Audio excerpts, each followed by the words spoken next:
শুভ দুপুর বন্ধুরা। তো আপনারা তো দেখলেনই যে সকালবেলার জলখাবারটা খেলাম। তো তারপরে কি হবে, এবার দুপুরে রান্নার প্রস্তুতি। এই কারণে চালটা ধুয়ে নিচ্ছি, ভাত বসিয়ে দেবো। আর আনা হয়েছে মাছ, আর রুই মাছ। তো মাছের মধ্যে নুন আর হলুদ মিশিয়ে নিচ্ছি। আজ রান্না হবে চাল কুমড়ো আছে, চাল কুমড়ো দিয়ে মাছের মাথা দিয়ে একটা ঘন্ট, আর মাছ দিয়ে আলু দিয়ে কচু দিয়ে ঝোল, আর পুনকো শাক এনেছে, তো ওই শাক ভাজা।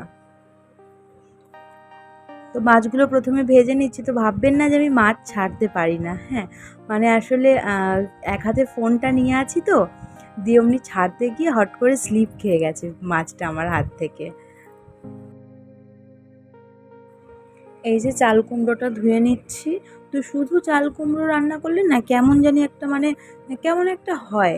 তো এর মধ্যে এর জন্য ছোট ছোট দুটো আলু, ওই আলু ভাজার মতনই কুচি এর মধ্যে দিয়ে দিয়েছি, তাহলে আর কি ভালো হয় জিনিসটা। আর মাছ ভাজা প্রায় হয়ে গেছে। এখন এই দিকটাতে চাল কুমড়ো বসানো, আর এই দিকটাতে আলু আর কচু কষাবো।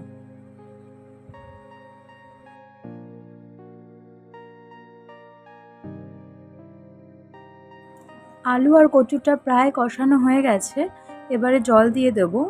আর এবার রান্না বাড়া প্রায় কমপ্লিট। একবার দেখিয়ে দিই কি রান্না হয়েছে। এই যে ভাত, ভাত যদিও দেখানোর কিছু নেই, তাও আমি দেখাবো।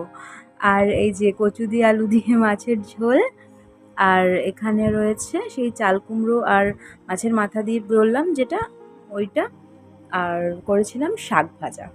তো আজকের ভিডিও এতটুকুই। ততক্ষণ আপনারা খুব ভালো থাকবেন।